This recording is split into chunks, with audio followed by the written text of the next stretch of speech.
अस्सलामुअलैकुम, सुबह बखैर। क्या हाल चाल? उम्मीद है कि सब ठीक ठाक होंगे। हम भी बिल्कुल खैरियत से हैं और लेके आ गए आपके लिए एक नए दिन का नया शो। आप देख रहे हैं सुबह नौ। मैं हूँ माविर सैयद।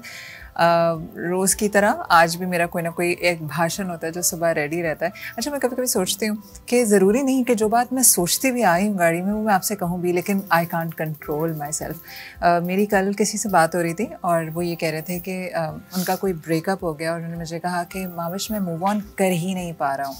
तो मैं एक बात तो ये कि जब हमारी ज़िंदगी में कोई ऐसी चीज़ हो जाती है जो कि बहुत पेनफुल हो, चाहे किसी की डेथ हो, कोई ब्रेकअप हो, या कोई ऐसा हो कि आपका बहुत पुराना अच्छा दोस्त था लेकिन वो मुल्क छोड़ के चला गया, आप उस सिचुएशन से बाहर नहीं निकल पा रहे होते। या तो आपको वो सिचुएशन बहुत ज़्यादा पसंद होती है या आपको लगता है कि यही मेरी ज़िंदगी है, बस इसके अलावा मैं कुछ सोच नहीं सकता। तो मैंने खैर उनको 2-3 मशवरे दिए जो मुझे हमेशा हेल्प किया है। अगर मेरी ज़िंदगी में कोई ऐसा हादसा, वाक़या या कोई ऐसा इंसिडेंट, ऐसी कोई भी चीज़ हो जाती है जहाँ मुझे लगता है कि यार मैं इस सिचुएशन में अगर नहीं रहूँगी तो कितना मुश्किल होगा मेरे लिए, तो what ever has worked for me, मैंने सोचा उनसे भी शेयर किया, आपसे भी शेयर करूँ। तो अगर आपके खुदा ना खास्ता अल्लाह ना करे कोई किसी का इंतकाल हो गया और आपको लगता है मैं उनके बगैर नहीं रह सक रहा, या कोई ब्रेकअप हो गया, डिवोर्स हो गई, या कोई पुराना दोस्त आपको छोड़ के चला गया, उसने कोई नया दोस्त बना लिया, तो आप ना पहले तो अपने आप से पूछा करें कि मैं एग्जैक्टली मिस कर क्या रहा हूँ। क्या मैं इस शख्स को मिस कर रहा हूँ या मैं उस फीलिंग को मिस कर रहा हूँ जो मुझे उसके साथ रहने के लिए होती थी। तो आपको अपना जवाब मिलेगा कि क्या ये शख्स मेरे लिए ज़रूरी था या वो महसूस जो मैं उसके साथ करता था। जैसे हम अपने दोस्तों के साथ बहुत अच्छा फील करते हैं, जब हमारे दोस्त नहीं रहते तो हम फिर बहुत अकेले महसूस करने लगते हैं या हम बहुत तन्हा महसूस करते हैं, फिर हमें याद आता है नॉस्टैल्जिया जिसको हम कहते हैं।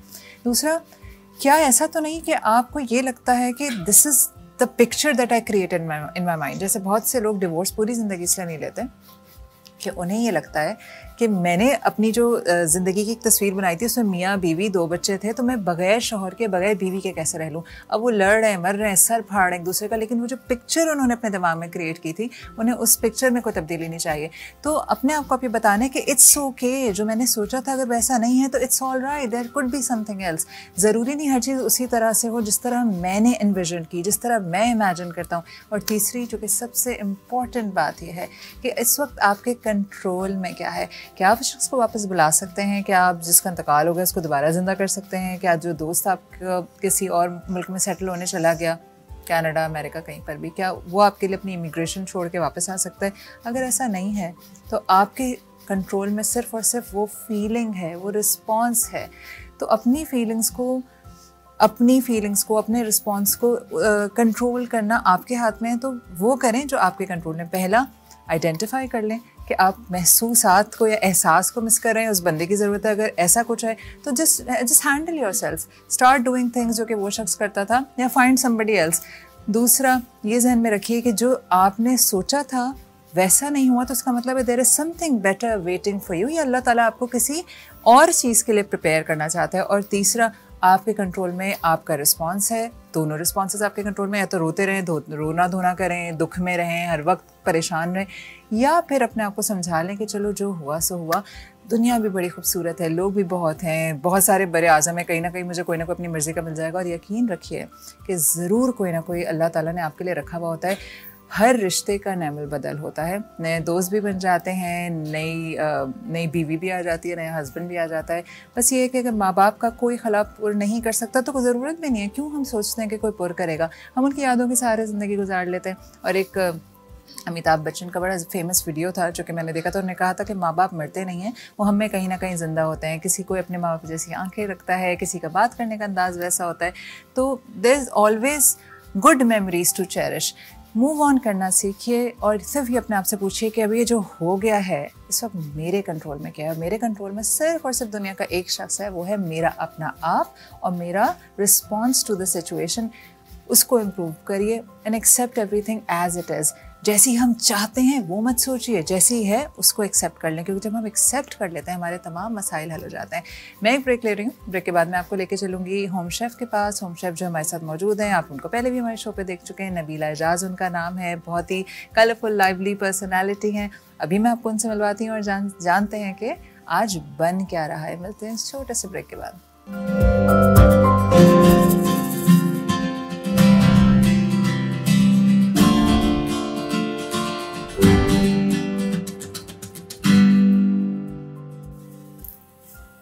Welcome back after the break. अब मैं आपको लेकर चलती हूँ किचन में। वहाँ मौजूद है हमारी होम शेफ जिनको आप पहले भी देख चुके हैं, नबीला एजाज, और मेरी तो उनसे बड़ी दोस्ती सेट की वजह से डेवलप्ड हो गई है। और दूसरे दिन की जो एक और बहुत यूनिक बात है कि हर दफ़ा कुछ ना कुछ या तो शेर कहती हैं या कुछ गाकर सुनाती हैं, तो अच्छा खासा एंटरटेनमेंट पैकेज है, फूड प्लस एंटरटेनमेंट। अस्सलाम वालेकुम। अस्सलाम वालेकुम सलाम, कैसी हैं आप? अल्हम्दुलिल्लाह, आप सुनाइए क्या हाल? बिल्कुल ठीक ठाक हूँ।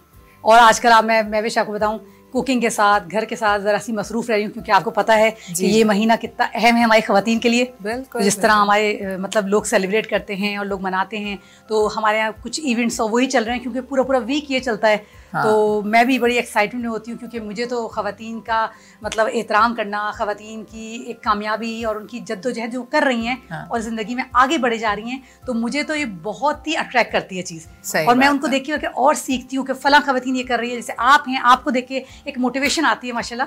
तो ये चीज़ बड़ी अच्छी लगती है। तो मैं बल्कि ख़वातीन के लिए कहना चाहूँगी कि वजूद ज़न से है तस्वीर कायनात में रंग, इसी के साथ से है ज़िंदगी के सोज़े दरूं। तो आपको ये अंदाजा तो है ही कि भाई इस शेर में ये तो रियलिटी है ना नबीला। अगर हमारे बेटे भी हैं, बेटियां भी हैं, लेकिन जो बेटियों से रौनक है वो वाकई बेटों के साथ वो वाला वो रौनक नहीं होती है। तो वाकई जो औरत है वो रंग भरती है आपकी रंग पिक्चर भरती में। है। हाँ, जी हाँ, बिल्कुल ये बात है। एक वो कहते हैं ना कि हमसे ज़िंदगी में रौनक है। मैं तो कहती हूँ हर ख़वातीन को ये जुमला कहना चाहिए कि मतलब अगर वो आगे बढ़ रही हैं, तरक्की कर रही हैं, तो मैं तो ये हर किसी को पैगाम दूंगी जो मुझे सुन रहा है, बल्कि माओं को भी कहूँगी और बाप को भी कहूँगी, शौहरों को भी कहूँगी कि अगर ख़वातीन में कॉन्फिडेंस है और वो आगे बढ़ना चाहती हैं, या कोई चीज़ जो उनकी शादी से पहले पीछे रह गई, या वो पढ़ रही थी या वो जॉब कर रही थी और अब दोबारा उनकी ख्वाहिशें करें, तो ज़रूर उनको सपोर्ट करें। एब्सोल्युटली। और नबीला, आपकी एक बात मुझे बहुत अच्छी लगती है कि जब भी आप अपनी बहू के बारे में बात करती हैं तो वो भी आप इस तरह से बात करती हैं जिस तरह आपकी अपनी बेटी हो, बल्कि ज़्यादा लाड से बात करती हैं जी। और मुझे वो इतना अच्छा लगता है। एक दिन मैंने नबीला को फ़ोन किया तो नबीला से मैंने कुछ कहा कि अपनी बहू से पूछ लें, तो कहने लगी नहीं महविश, वो रात को बहुत देर से घर आई थी और अभी वो लोग सो रहे हैं, मैं उनको उठाना नहीं चाह रही, और उनको रात में कहीं जाना है, जब वो उठेंगे ना तो फिर मैं उनसे बात करा दूंगी। अनलाइक दूसरी कोई सास होती तो ये कहती कि भाई आपको तो पता है रात को देर से आए, अभी तक सोई पड़ी हैं। नबीला की बात करने का तरीका इतनी वो मोहब्बत भरा था बहू के लिए, और इतने अरसे से ये आ रही हैं, शो पे भी आ रही हैं, अक्सर घर के बारे में बात करती हैं।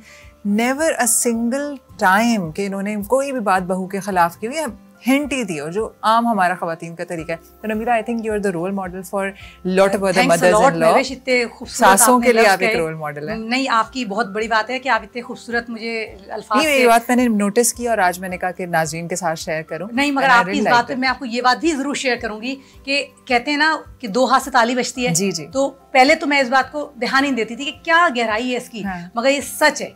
मेरी बहू भी माशाल्लाह अल्हम्दुलिल्लाह इतनी सेंसिबल, इतनी समझदार और एजुकेटेड है कि मैं कहती हूँ मुझे जितना मैं अल्लाह का शुक्र करूँ, मेरी दोस्त है बस, आप समझ लें। ज़बरदस्त ज़बरदस्त। नबीला, आज क्या बन रहा है? जी, आज मैं आपको बस ये बताऊंगी कि मैं, क्योंकि मुझे आपको पता है शौक़ है कोई नई नई चीज़ करूं, और मुझे अच्छा ये लगता है महविश कि हम लोग घर में ख़वातीन होते हैं, हमारा दिल चाह रहा है कोई चेंज, कोई चीज़ बनाए। अच्छा, अक्सर ऐसा भी होता है कि मौसम ख़राब हुआ, जैसे अभी बारिश हुई थी कुछ दिन पहले, अब फूड पांडा होता है आपका, आप कह लें कि जो बाहर से राइडर से कुछ चीज़ें मंगा लेते हैं, दुकानों से मंगा लेते हैं, तो हम लोग उसको उस वक्त नहीं अगर अवेल कर पा रहे हैं और हमारे पास नहीं है सर्विस, तो हम क्या करें? तो झटपट बच्चों का भी दिल चाह रहा है क्या बनाएं, तो हम उसके लिए फिर एक नई सी चीज़ बनाएंगे जो मैंने अक्सर अपने बच्चों के लिए बनाई है। तो ये आप कह लें कि सरप्राइज एक स्नैक है, जो झटपट नूडल्स होते हैं ना जी, और फौरी हम बना लेते हैं, वो नूडल्स लें और वेजिटेबल लें, उससे एक नई सी चीज़ क्रिएट हो। अरे ज़बरदस्त। तो बताइए कि इंग्रेडिएंट्स अज्जा बता देती हूँ जी। तो इसमें जो है ये देखें, ये नूडल्स है 1 पैकेट, ठीक है, और ये 2-3 मिनट में हो जाते हैं। तो इसको हम बॉईल ही करेंगे, और हम इसमें जो है गाजर डालेंगे 1 प्याला, ठीक है, 1 बाउल आप ले लें, या 2 गाजरें ले लें छोटी। तो एक कद्दूकश की हुई हैं, गाजरें हो गई। मटर मैंने लिए थोड़े से, आप अंदाजे से ले लें, आपका जितना दिल चाह रहा है, आधा बाउल ले लें या पूरा बाउल ले लें, मर्जी है, मगर ये कि बॉईल हुए हुए हैं, ठीक है, इसमें डालेंगे। अच्छा, और इसमें काली मिर्च, इसमें कुटी हुई मिर्च, इसमें नमक, और इसमें जो मसाला होता है जो आपके नूडल्स वगैरह के साथ आता है, वो बड़ा मज़े का होता है, वो भी आप इसमें शामिल करेंगे तो टेस्ट अच्छा आएगा। अच्छा, इसमें फिर आप प्याज डालेंगे, और प्याज, हरी मिर्च और गाजर को जो है आप वो 2 टेबल स्पून या 1 टेबल स्पून में आप इसको थोड़ा सा सौते कर लेंगे, ठीक है। और फिर इसमें आप जो हैं जब इसको सौते कर लेंगे तो इसमें फिर आप ये नूडल्स डालेंगे, और 1 कप या उससे थोड़ा सा ज़्यादा पानी डालेंगे। जब अच्छी तरह से गल के खुश्क हो जाएगा, फिर हम इसको बाइंडिंग की तरफ लाएंगे कि तरह अच्छी तरह से खुश्क हो गया तो पानी इसमें ना रहे। फिर हम इसमें मैदा डालेंगे और अच्छी तरह से इसमें हरा धनिया और जो आप चाहें डाल सकते हैं। पुदीना मैं तो डालती हूँ, मुझे बड़ा अच्छा लगता है। ये सब डाल के फिर हम इसको कबाब की शेप में बना लें। फ्राई करेंगे? जी हाँ, फ्राई करेंगे। स्टिक पे लगा लें, या जो हमारी लॉली आती है ना उसमें जो स्टिक्स लगी हुई होती हैं वो इसमें लगाएं। और अगर अच्छी तरह से उसमें लग रहा है और हो रहा है तो फिर इसको आप थोड़ा सा जबरदस्त और झटपट बन जाएंगे। घर में अज्जा रखे हैं तो बिल्कुल। तो अब आप काम शुरू करें। शुरू कर दीजिए। नूडल्स आप कह रही हैं बिल्कुल बॉइल्ड है और ड्राइड है? जी हाँ। अब जो है मैं इसमें समझ लें आप ये पकेगा। जी, सबसे पहले तो मैं इसमें वो करूंगी, प्याज जो है उसको, अच्छा ये हम डाल लेंगे समझ लें 1.5 टेबल स्पून के करीब ऑयल। ठीक, जरा सा ऑयल चाहिए हमें। हाँ,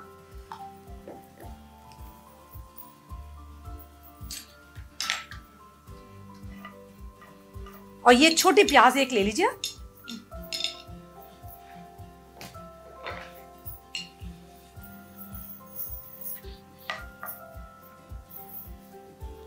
अगर आपको बहुत ड्राई लग रहा है तो आप थोड़ा सा ऑयल बढ़ा भी सकते हैं।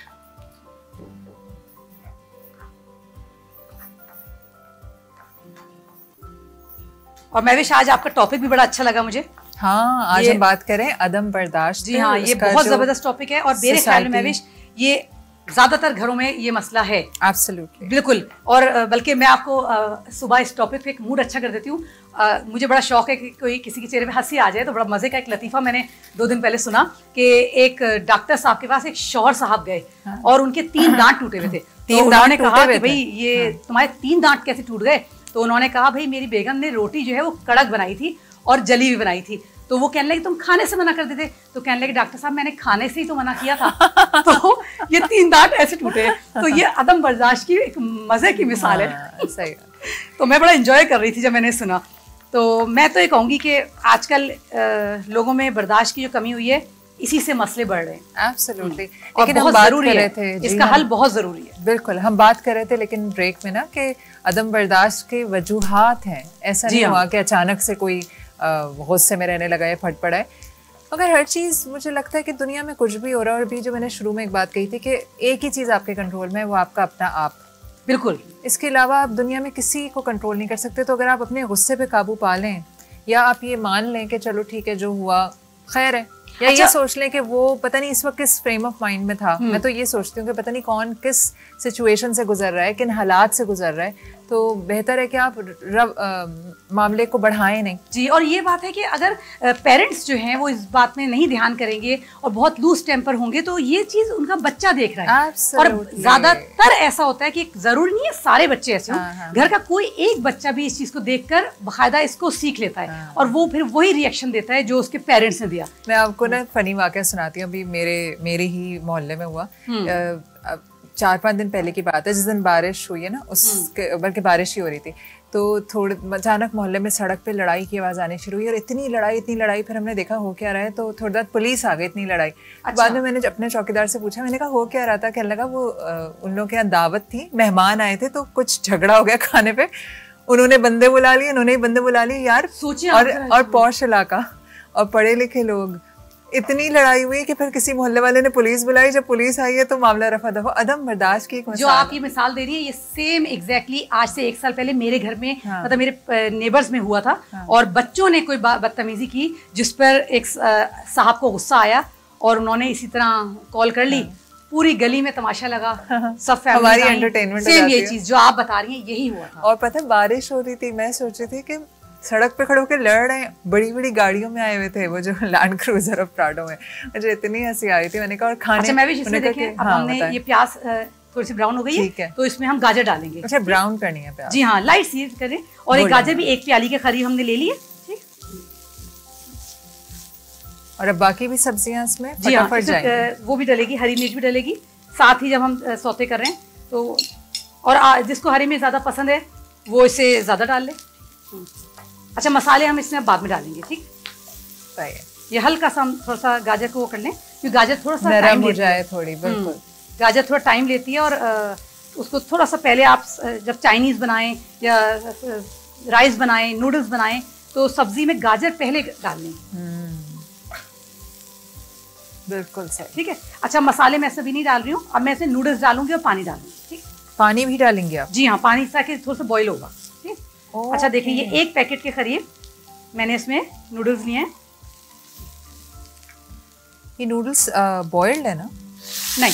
अच्छा, बॉइल्ड नहीं थे, मुझे ऐसा लगा कि बॉइल्ड नूडल्स। अगर ये मैं नूडल्स बॉईल कर लूँ पहले ही, फिर अब ये सब्जी के साथ ही अच्छी तरह से गलेंगे और फिर इसमें मसाला डालेंगे हम, और फिर ये भी बिल्कुल ड्राई कर लेंगे हम।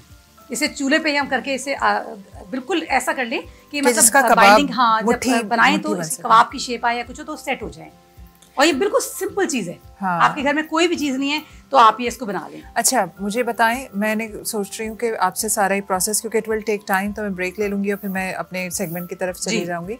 मुझे बताइए, अभी आप ये पकाएंगी, अब इसमें कौन से मसाले डालेंगे? हाँ, और किस स्टेज पे? जो है, अच्छा, इसमें जो है ये जीरा जो पाउडर होता है, साबुत जीरा नहीं, जीरा पाउडर कितना डालेंगे आप? जी, ये मैं डालूंगी, हाँ, 1 टीस्पून डाल लें। अगर बहुत ज्यादा आप कम करनी है, ज्यादा नहीं डालना, तो आप ½ टीस्पून कर लें। इसका टेस्ट कुछ लोगों को अच्छा लगता है और कुछ को नहीं पसंद। मैं फिर अपने हिसाब से थोड़ा सा बढ़ा लेती हूँ। अब आपने जीरा डाला और क्या डालेंगे? मैं काली मिर्च डालूंगी, ये भी ½ टीस्पून या थोड़ा सा बढ़ा लूंगी, और नमक हस्बे जायका आप डालें। ठीक है, नमक, काली मिर्च मैं जरूर डालती हूँ, ये तो मेरी फेवरेट चीज है, तो चाहे थोड़ी डालें, मगर इससे खाने में ना एक टेस्ट आता है। बिल्कुल बिल्कुल। मैं मटर चावल हो, ताहिरी हो, कबाब हो, कुछ भी हो ना, आलू का भुर्ता भी हो, उसमें भी मैं कुटी मिर्च यूज करती हूँ। बस आप समझ ले, फ्लेवर दोबारा हो जाता है। बिल्कुल। अच्छा, फिर मैं हरा धनिया, और जो नूडल्स पैकेट का मसाला होता है अपना, वो डलेगा क्या? जी जी, बिल्कुल डलेगा। अभी मैं डालूंगी। अच्छा, ये आपने वेज चिकन नूडल्स लिए या फिर आपने चटपटा लिया? दोनों ले सकते हैं, दोनों ले सकते हैं। मैंने अभी चिकन लिया है, मगर ये कि इसमें कोई उसकी बात नहीं है कि आपको खास लें, जो भी आपको मिल रहा है। अच्छा, ये सब चीजें आप डालेंगी और इसको बिल्कुल ड्राई कर लेंगी। आपने वो जो कट के रखा हुआ है वो हरा धनिया? जी, हरा धनिया पुदीना है। ठीक है, अब आप ये जब बिल्कुल ठंडा हो जाएगा, फिर आप इसके हरा धनिया पुदीना ऐड करके, हाँ, नहीं, मसाला बिल्कुल पानी खुश्क हो जाए, फिर मैं इसका मसाला डालूंगी। वो क्या क्या डालेंगी? ये मैं कुटी मिर्च डालूंगी, जीरा पाउडर डालूंगी, काली मिर्च, नमक, इनको करके बस मैं उतार लूंगी। इसके बाद इसमें मैं जो नूडल्स का मसाला होता है वो डालूंगी, और मैदा डालूंगी।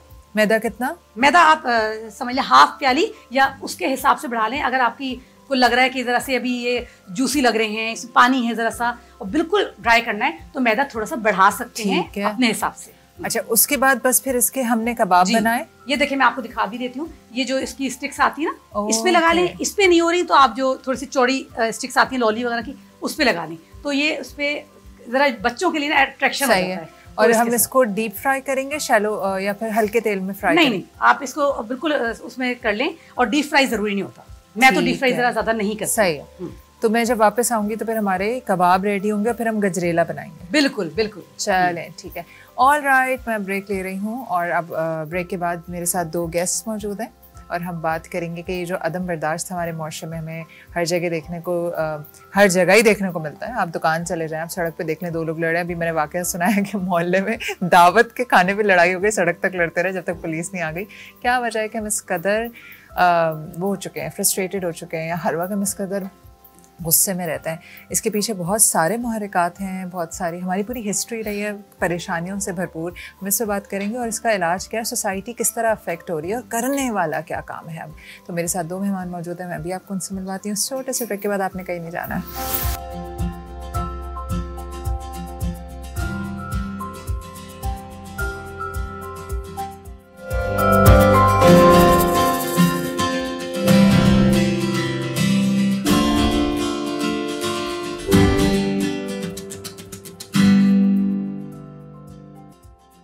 Welcome back after the break. अब एक इंतहाई अहम मौजू जो कि मुझे लगता है कि हमारा नीड ऑफ द आवर है। वैसे तो हम बहुत अरसे से ही जो है वो नीड ऑफ द आवर ही बना रहता है वाला मौजू, लेकिन आज मैंने इसको डिस्कस इस वजह से किया कि अभी रिसेंट एक इचरा वाला जो वाक़या हुआ था जिससे काफ़ी जग हसाई हुई, थैंक्स टू शरबानो नकवी जिन्होंने बड़ी फेस सेविंग की हुई है। बल्कि कल मैं उनका इंटरव्यू देख रही थी स्काई न्यूज़ पे। स्काई न्यूज़ एक अमेरिकन चैनल है जहाँ पे उन्होंने इनवाइटेड थी वो, और बहुत अच्छा इमेज गया पाकिस्तानी ख़वातीन का भी। और जिस तरह Sharbano Naqvi knows how to carry herself, उनके जो बात करने का तरीका है और जो बात को हाईलाइट कर रही हैं, बार बार विमेन एम्पावरमेंट की बात हो रही है, विमेन को प्रोटेक्शन देने की हमारी सोसाइटी बात हो रही है, तो she is promoting the soft image of Pakistan which is good in a way कि ये इतना ऐसा वाक़या था जिसकी वजह से हमारी ठीक ठाक बेइज्जती हो रही थी पूरी दुनिया में। तो शरबानो नकवी ने वाकई हमारा इस वक्त इमेज सेव किया हुआ है। लेकिन बात करने की इसलिए ज़रूरत है और हमेशा ज़रूरत है कि ये जो इंटॉलरेंस है वो हमें सिर्फ ये रिलीजियस इंटॉलरेंस नहीं नज़र आती, हमें हर मौके पे नज़र आता है। आप किसी से बात करें आपको काट खाने को दौड़ता है, और ये रवैया हमारे घरों में भी है, हमारी सड़क मोहल्लों में भी, गली मोहल्लों में भी है, दुकानों पे भी है। आप ज़रा कह दें किसी दुकानदार से कि भाई ये तुमने सही नहीं रखा है, ये क्यों, या अपनी कोई चीज़ वापस करने चले जाएँ, तो जो मेन मालिक है उसको तो छोड़ दें, वो जो एक लोडर होता है बाहर आपको हेल्प करा रहा हो, तो उसी का रवैया बहुत अजीब व गरीब होता है। क्या वजह है कि हम किसी की कोई बात सुनने को तैयार नहीं हैं? क्या वजह है कि छोटे छोटे बच्चे हर बात पे लड़ने मरने को तैयार हैं? कभी आप किसी पार्क में जाके बैठे हैं और सिर्फ देखें जो बच्चे खेल रहे होते हैं, चाहे फुटबॉल खेल रहे हों, क्रिकेट खेल रहे हों, आप उनकी सिर्फ लैंग्वेज पे गौर करें। छोटी छोटी बात पे अंधे हो, नज़र नहीं आता, वहाँ से देख, जैसे थोड़ी देर हो जाए किसी बच्चे को बॉल लाने में, हम क्यों हर वक्त जलते तवे पे बैठे हैं? ज़ाहिर इसके पीछे बहुत एक मुहित, एक इसके कहते हैं ना, बहुत बहुत लंबे अरसे पे मुहित है हमारी हिस्ट्री स्ट्रेस की। तो इस वजह से मैंने आज इस मौजू को भी रखा, और मैंने 2 बड़े ऐसे मेहमानों का इंतखाब किया जो मुझे लगता है कि इस मौजू पे बात करने के लिए मौजू हैं। मैं आपको अभी अपने पैनलिस्ट से मिलवाती हूँ और आपसे फिर आप जानेंगे कि मैंने इन लोगों का क्यों इंतखाब किया। सबसे पहले मेरे साथ मौजूद हैं सना कमाल, जो कि एक सर्टिफाइड लाइफ कोच है। लाइफ कोच का काम ये होता है कि अगर आपकी ज़िंदगी में उल्टी पुल्टी चीज़ें चल रही हैं और गड़बड़ें हो रही हैं, तो लाइफ कोच बताता है कि इसी काम को मौजू अंदाज में कैसे किया जाए। तो thank you so much Sana for being with us. फिर मेरे साथ मौजूद है फहद एहसान, आप उनको पहले भी शो पे देख चुके हैं। एक सोशल साइंटिस्ट हैं, बिहेवियर्स पे नज़र रखते हैं। कोई भी काम अगर हो रहा है तो उनको इस बात का इदराक रहता है कि ये जो भी रवैया है इसके पीछे क्या मुहर्रिकात हैं, क्या वजह है कि ये रवैया आज इस तरह से हमें नज़र आता है। Thank you so much Fahad for being on the show.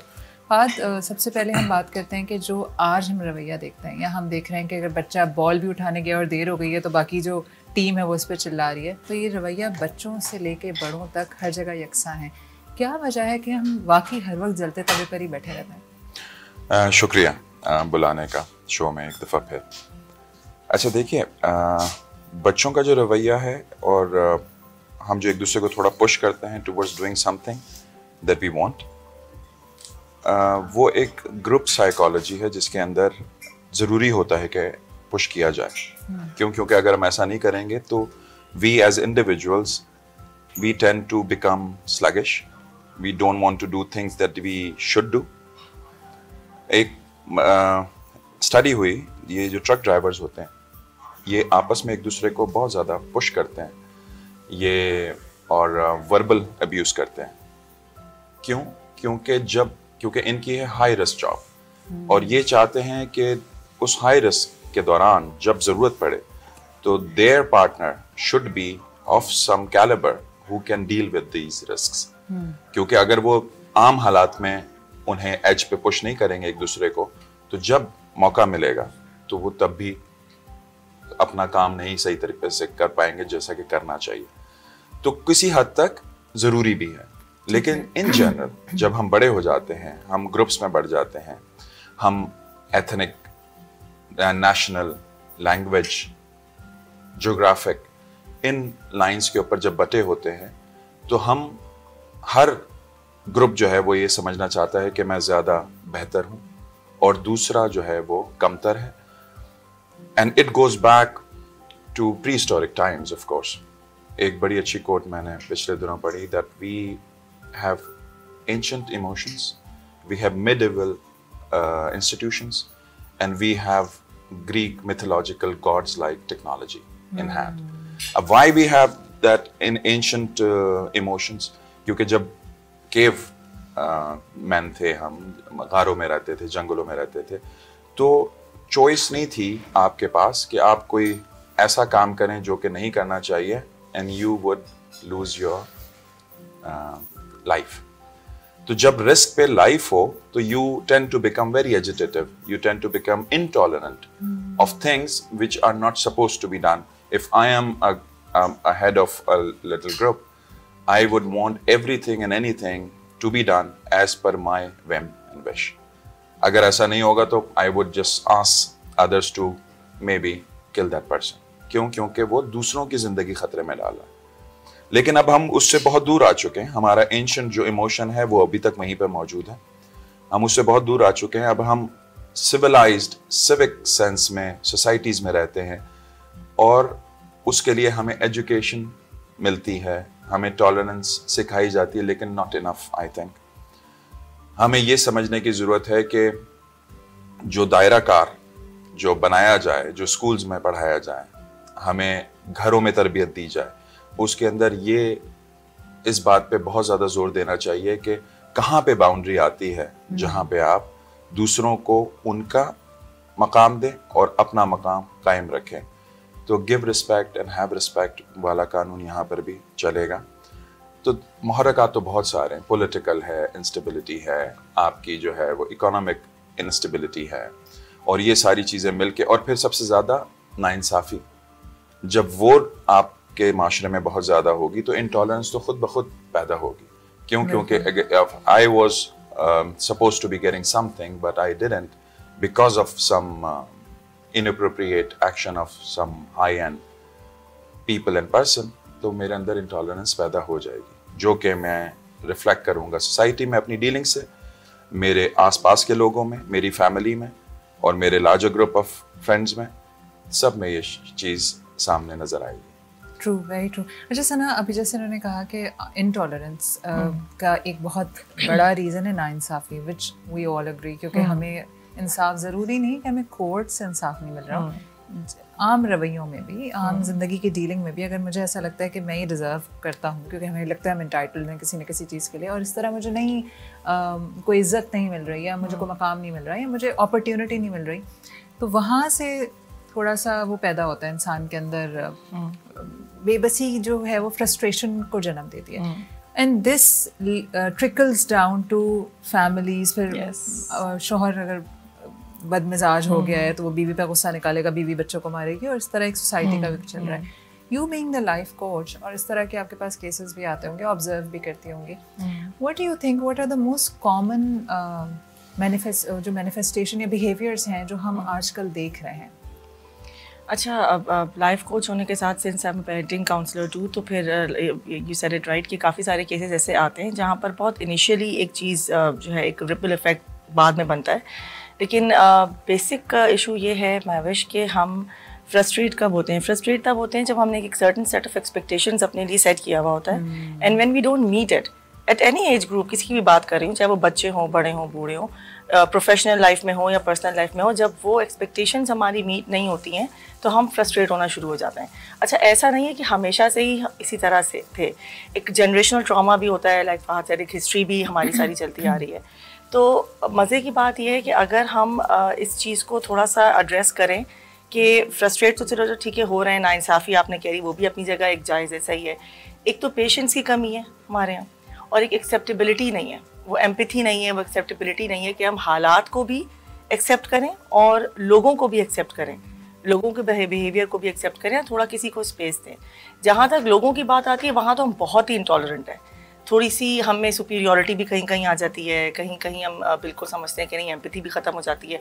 और जहाँ तक हालात की बात है वो अगेन हम सिंस एक इस तरह के दौर में रहने के फाइट और फ्लाइट वाला हम मोड में हैं और बिल्कुल भी बर्दाश्त नहीं करते।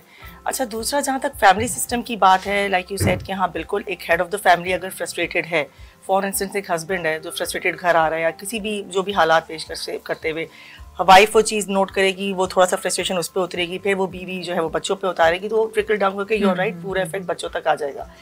अब बात यह है कि बीइंग एडल्ट्स हम तो उस चीज़ से बहुत जल्दी स्नैप आउट कर जाते हैं, लेकिन जो बच्चे हैं they carry this whole thing in themselves, और वो सिर्फ वक्ती तौर पे कैरी नहीं करते, this is a part of their learning. ये वो स्टेपिंग स्टोन्स हैं जो हम सेट कर रहे हैं अपनी छोटी यंगर जनरेशन के लिए। वो ये चीज़ लर्न करते हैं, ऑब्जर्व करते हैं, देखते हैं और वही चीज़ अपनाते हैं। Like you are talking before कि हम प्ले ग्राउंड्स में जाते हैं, वहाँ बच्चों की लैंग्वेज आजकल आप देखें बिल्कुल भी टॉलरेंस नहीं है, स्पेस देने के लिए तैयार नहीं है। वो इसीलिए नहीं है क्योंकि this is the kind of behaviour they observe around themselves. वो घर में भी देखते हैं, वो मे बी अब जाते हैं स्कूल में तो वहाँ सिंस और घरों से बच्चे आ रहे होते हैं, वो भी वो मैनिफेस्टेशन लेके अपने साथ आ रहे होते हैं। तो कंबाइंड इफेक्ट इसका फिर इतना पावरफुल होता है। और जाहिर सी बात है ये बच्चे नहीं रहने, इन बच्चों को बड़ा भी होना है, यही हमारे माशरे के काम करने वाले अफराद भी बनेंगे, माएँ भी बनेंगी, टीचर्स भी बनेंगी, बहुत सारे शोबों में जाएंगे। तो अब आप सोच लें कि इसका जो इफेक्ट है वो कितना मल्टीप्लाई हो गया, इम्पैक्ट कितना कितनी एक्सपोनेंशियली ये चीज़ ग्रो करी और फिर वो कितना ख़तरनाक हो सकता है। बिल्कुल। अच्छा फहद, जो कह रही हैं ख़तरनाक हो सकता है, आई थिंक वो ख़तरनाक हो चुका है और हम देख रहे हैं अपने इर्द गिर्द के माशरे में। मुझे ऐसा लगता है कि जो आपके कुछ भी हो इर्द गिर्द, आपके घरों की कॉन्वर्सेशन बहुत मैटर करती है। जिस तरह की हम बातें करते हैं हम लोगों के बारे में, रिलीजन के बारे में, तो हाउ इम्पोर्टेंट यू थिंक कि आपका अपना कॉन्वर्सेशन आपके अपने लिए और दूसरों के लिए इम्पोर्टेंट है? बेहद, यानी कि माशरे का जो बुनियादी यूनिट है that is your family, your house, your home, और उसका जो एक फ़र्द है वो उसका बहुत अहम रुकन है। जिसमें इंटरप्ट कर रही हूँ, हम नहीं आम ज़बान में कहते हैं कि जी बाहर निकला ख़राब हो गया, इसको उसके दोस्तों ने ख़राब कर दिया। Do you believe this kind of school of thought कि एक इंसान को घर में हम बहुत अच्छा बना रहे हैं और बाहर जाके उतनी आसानी से दूसरों की बातों से अफेक्ट हो जाता है? This is more complicated than it seems. Address it then. Yeah, I would try to. क्योंकि ये तो बहुत ज़्यादा पीछे जाती है बात, उसकी जीन्स कैसी हैं, हाउ दे, जब वो पैदा हुआ था बच्चा तो तब उसको कैसे शुरू के चंद घंटों में कैसा ट्रीट किया गया था, जब वो माँ के पेट में था तब माँ के क्या सर्कमस्टांसेस थे, तो ये तो बहुत ज़्यादा दूर तक बात जाती है। क्योंकि आप फिर फिरौन के घर मूसा पैदा होने की बात करते हैं, और इसी तरह वाइस वर्सा होता है कि बहुत ही पाइस्ड माँ बाप के घर जो है बहुत ही ज़्यादा कोई ख़राब औलाद पैदा हो जाती है। तो बहुत सारे मुहर्रकात होते हैं, लेकिन हमारी जो सबसे बेहतर जो हमारा कारकर्दगी होनी चाहिए वो अपनी पेरेंटिंग के अंदर, जैसा कि सना ने कहा, वो दिखानी चाहिए हमें, और उसके अंदर हमारे डेली के जो मामलात हैं उनके अंदर जो हमारी गुफ्तगू है, हमारा जो डीलिंग्स है विद ईच अदर, हम किस लहजे में बात करते हैं, हम एक दूसरे को अंदर कितनी टॉलरेंस दिखाते हैं एक दूसरे के डीलिंग्स के अंदर, ये बच्चे ये हमारा आईना है, हम जो करेंगे वो रिफ्लेक्ट करेंगे। Absolutely. तो जो हम इनके साथ अभी करेंगे, खास तौर पे सना वुड नो बेटर के 7 साल की उम्र, 8 साल की उम्र तो बिल्कुल ही जो है कैसी होती है कि वो एब्जॉर्बेंट स्पंज होते हैं, और उसके अंदर वो सारी चीज़ें वो सीखते हैं जो कि आप ना चाहते हुए भी उनको सिखा देते हैं। क्योंकि कई दफ़ा तो आपको राइटफुल गुस्सा करना पड़ता है, और वो you will have to explain that child कि जी ये इस वजह से मैं गुस्सा कर रहा हूँ। तो इसलिए मैं तो अपने बच्चों को भी, और वो जो भी मेरे दोस्त हैं जिनको मैं कुछ बात बोलता हूँ, वो मैं ये ज़रूर बोलता हूँ कि 3-4 साल की उम्र तक तो बिल्कुल भी बच्चे के साथ गुस्सा करना बेकार बात है। क्योंकि आप अगर वो आपने मना भी करना है तो भी आपने सिर्फ फर्म लेकिन नर्म लहजे से मना करना है, क्योंकि अदरवाइज उसकी पर्सनालिटी के अंदर बहुत ज़्यादा टूट फूट हो जाएगी, बहुत ज़्यादा जो है वो इस तरह के हो जाएंगे कि दे वुड या तो वो बहुत अपने खोल के अंदर बंद हो जाएंगे, या वो बहुत ही ज़्यादा इस तरह के इंटॉलरेंट हो जाएंगे जो कि दूसरे बच्चों के लोग को भी बुली करना शुरू कर देंगे।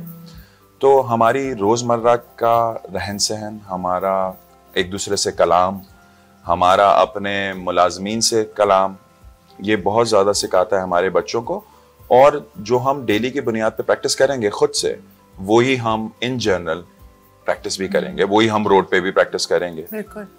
और जो हमारी कॉन्वर्सेशंस होती हैं हमारी, वो सेल्फ टॉक भी डेवलप करती हैं। जो बातें हम दूसरों से कर रहे होते हैं समहा वो हमारी अपनी भी लाशऊर की आवाज़ बनती है। और ये हो नहीं सकता कि अगर आपके घर में बड़ी टॉलरेंट गुफ्तगू हो और बाहर कोई मसला हो तो आपने तलवार उठा ली हो, क्योंकि आपका बिलीव ज़्यादा डायलॉग पे रहता है।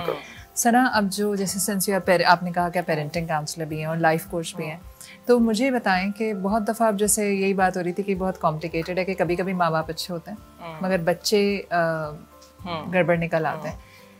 आपको ऐसा नहीं लगता कि हम भी जब बड़े हो रहे थे और बाहर एक्सप्लोर कर रहे थे, हर बच्चा एक्सप्लोर करता है, हर बच्चा अपनी एज अप्रोप्रिएट चीज़ें करता है, गलतियाँ से सीखता है, लेकिन कहीं ना कहीं जो पेरेंट्स की आवाज़ होती है वो हमारी सबकॉन्शियस की आवाज़ बनी रहती है। इसी वजह से जब हम ट्रैवल भी करते हैं तो हमें जहन में होता है यार मैं ये करूँगा तो घर जाके डंडे, या हमें डर तो होता है कि घर में किसी को पता ना चल जाए।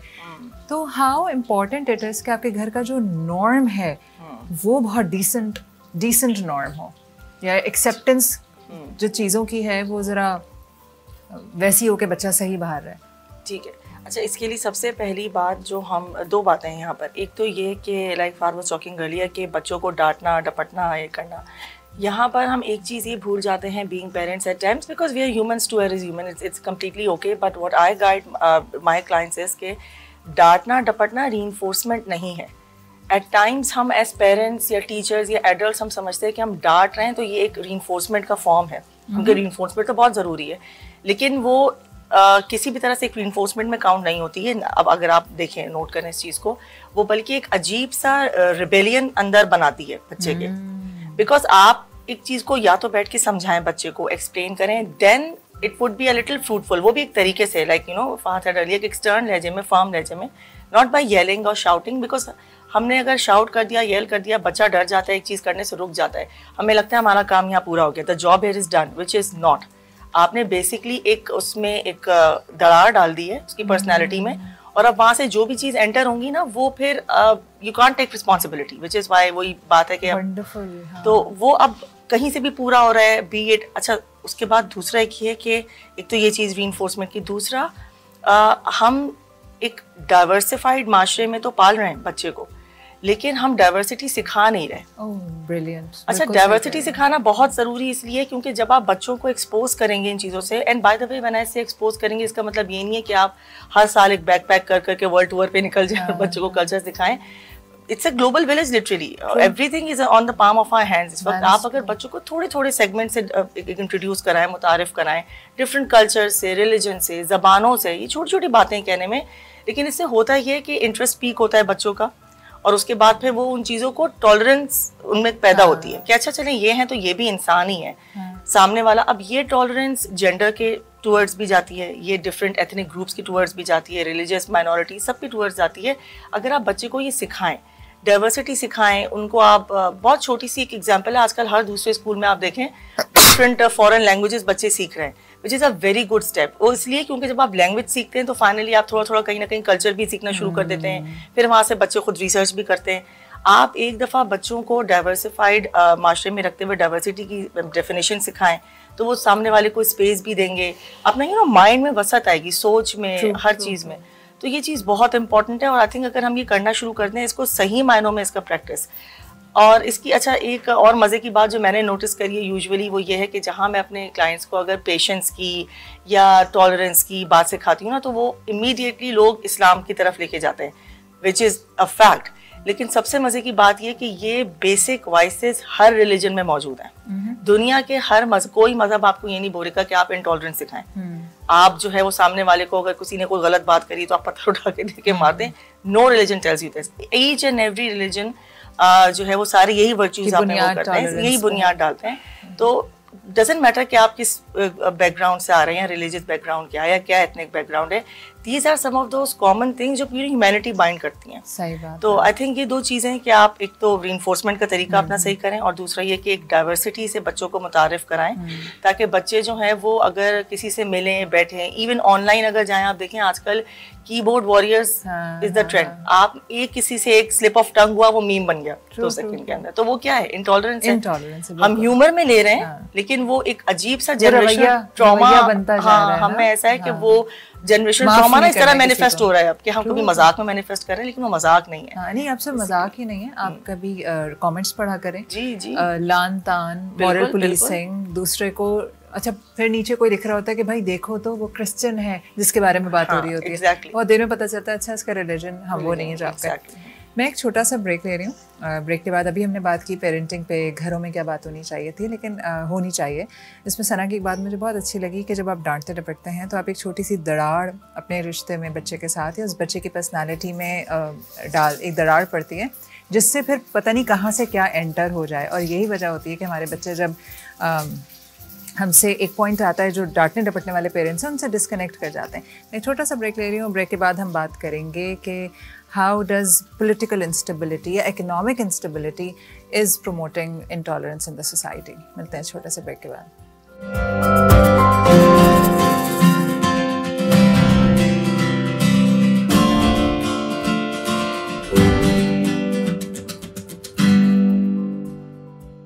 Welcome back after the break. हम बात कर रहे हैं अदम बर्दाश्त और मौशपस के जो असरात हैं, भी बात कर रहे थे घरों की। ये कितना ज़रूरी है कि अपने बच्चों से भी अच्छी तरह बात करें। मैं आपको एक बात बताऊँ, रोज़ सुबह मेरे बेटे को डांट पड़ती है क्योंकि वो सुबह में उठ नहीं पा रहा होता, नींद उसकी आँख नहीं खुलती। भले सबसे पहले सोता है घर में, वो 9 बजे सो चुका होता है, मगर सुबह 6:30 बजे तक उससे नहीं उठा जा रहा होता। तो उसका एक जुमला है जो वो जिस वक्त उसको ज़्यादा कह रहे होते हैं उठाने, तो उससे बोलता है I hate school so much, I hate school so much. रोज़ का यही है। तो आज जब उसने कहा आई हेट स्कूल, तो मैंने कहा, और मुझे पता है he he has made good friends, उसको बहुत मज़ा आ रहा है स्कूल में। तो मैंने उससे कहा ठीक है वापस लेट जाओ, कोई ज़रूरत नहीं जाने की। तो आगे से कहने लगा no I don't hate school, I hate this process, I don't like waking up. तो मुझे कभी कभी लगता है कि ये जो अगर अब वो कहे आई हेट स्कूल, मैं आगे से चीखना शुरू जाऊँ कि no you don't hate school, तो वो और हेटरेट बढ़ता है। और जिन चीज़ों से वो नफरत नहीं करेगा उससे भी हो जाएगी नफरत, क्योंकि उसके लिए ऑलरेडी सुबह उठना, बिस्तर से निकलना, ब्रश करना जाना, उसको प्रोसेस वैसे ही पसंद नहीं है। और उसमें अगर मेरी डांट फटकार भी शामिल हो जाए तो he will have the trauma. जैसे मुझे आज तक याद है, मैं फाद आपकी तरफ आती हूँ, फाद बचपन में स्कूल में जहर लगता था और शाम से ही ना पेट में गुड़गुड़ शुरू होती थी। अभी तक जब मैं इवन बच्चों के एडमिशन्स के लिए स्कूल जाती हूँ तो मुझे ना एकदम से वो एनर्जी महसूस होती है, and I don't like schools still, क्योंकि मुझे बचपन में अपना स्कूल पसंद नहीं था। वो इस वजह से कि हमारे ज़माने में तो स्कूल्स बहुत ज़्यादा स्ट्रिक्ट होते थे ना, हमें तो बीइंग बॉयज हमें तो डेली की बुनियाद पे मार पड़ती थी, सच्ची बात है।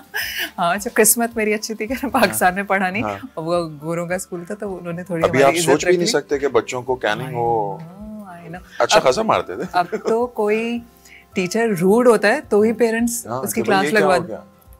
अभी पिछले दिनों ना कोई बता रहा था कि जी फला टीचर को निकाल दिया, तो मैंने कहा क्यों निकाल दिया? कि नहीं वो बच्चों पे चीखती थी। मैंने कहा बेचारी घर से फ्रस्ट्रेटेड भी, अब यही बात है, पता नहीं घर से कितना पककर वो वहाँ तक पहुँचती थी। और उसके बाद ये अच्छा बात, हम अभी तो फैमिली के हवाले से बात कर रहे थे, लेकिन एक बहुत बड़ी वजह अदब बर्दाश्त की होती है, जो कि हम डायरेक्ट पार्टी नहीं होते उसका, हम अगर अफेक्टेड रहते हैं, पॉलिटिकल इंस्टेबिलिटी या हमारी इकोनॉमिक इंस्टेबिलिटी, जो कि पॉलिटिकल से ही ड्रिवन होती है ना इकोनॉमिक इंस्टेबिलिटी भी।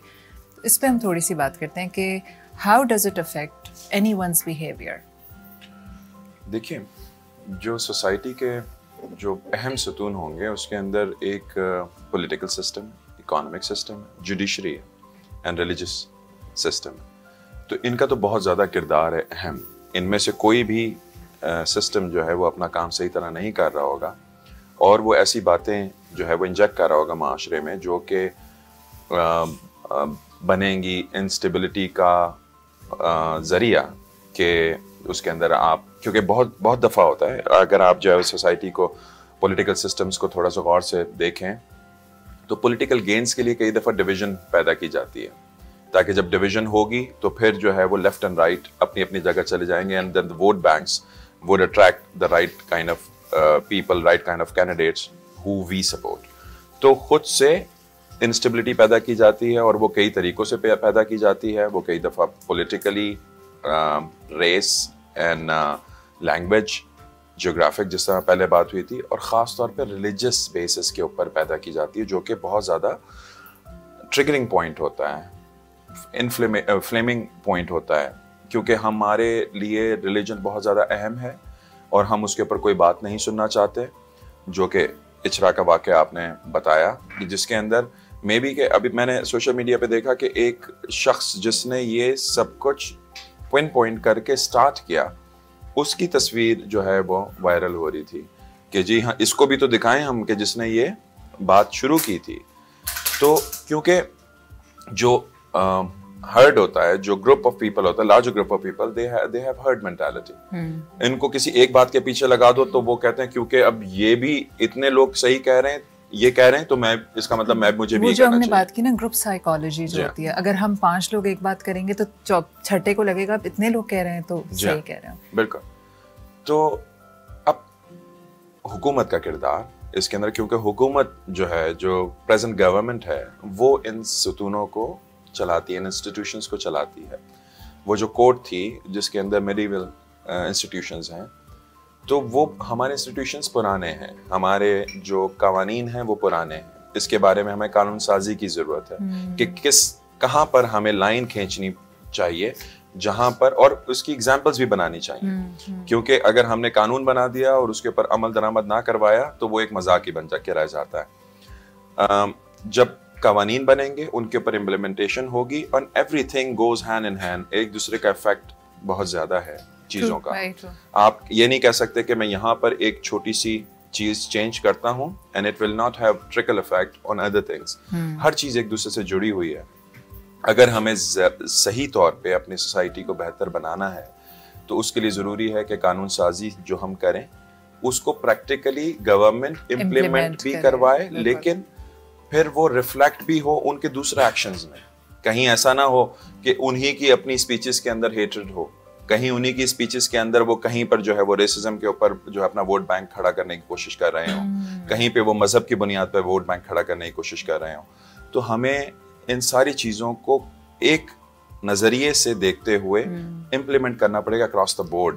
बिल्कुल सही बात है, मगर बात ये बहुत कॉम्प्लिकेटेड है, क्योंकि आप जिस तरह आपने कहा कि कहीं ना कहीं ऐसा ना हो। मैं मुख्तलिफ जो हमारे उल्मा हैं उनको मैं सुनती हूँ इस तरह के, जो फेसबुक पे कोई एक वीडियो खोल लें तो नीचे रेलेवेंट आते हैं। एक चीज़ जो कि मुझे अभी रिसेंटली बड़ी डिस्टर्बिंग लगी, एक तो हमारे तमाम पॉलिटिशियंस भी, उल्मा भी, नॉर्मल मोटिवेशन स्पीकर्स सब सहारा लेते हैं फेसबुक का। और अब रील्स में क्या होता है, वायरल होने के लिए सिर्फ वो बात होती है जो कंट्रोवर्शियल हो या जिसमें एक मज़ा हो ना कि वायरल हो सके।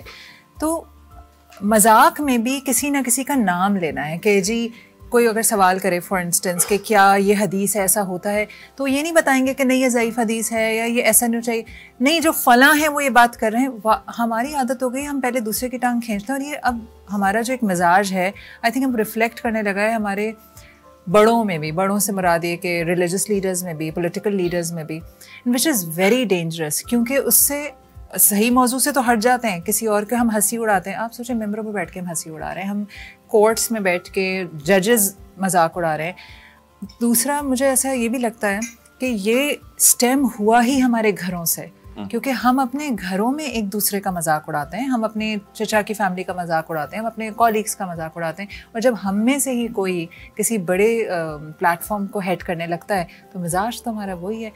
मुझे सना, अब जैसे क्योंकि अब वो पेरेंटिंग काउंसलर भी बात आती है, लेकिन अभी मैं जो जब हम लाइव नहीं थे मैं ये बात करी थी कि जो इनटॉलरेंस है वो शुरू ही हमारी, क्योंकि हमारे हालात शुरू से ही ख़राब रहे, हमने हिजरत देखी, हमने जंगें देखी, तो उसकी वजह से बल्कि होर्डिंग पे हमने प्रोग्राम किया था, जो नहीं लोग कचरा जमा करके रखते हैं और फेंकते नहीं हैं, तो उसके पीछे भी यही रीज़न था, क्योंकि हमने इतनी जंगें देखी हैं कि हमारे बुजुर्ग छोटे से तार का टुकड़ा भी नहीं फेंकना चाहते, उन्हें लगता है कहीं काम ना आ जाए।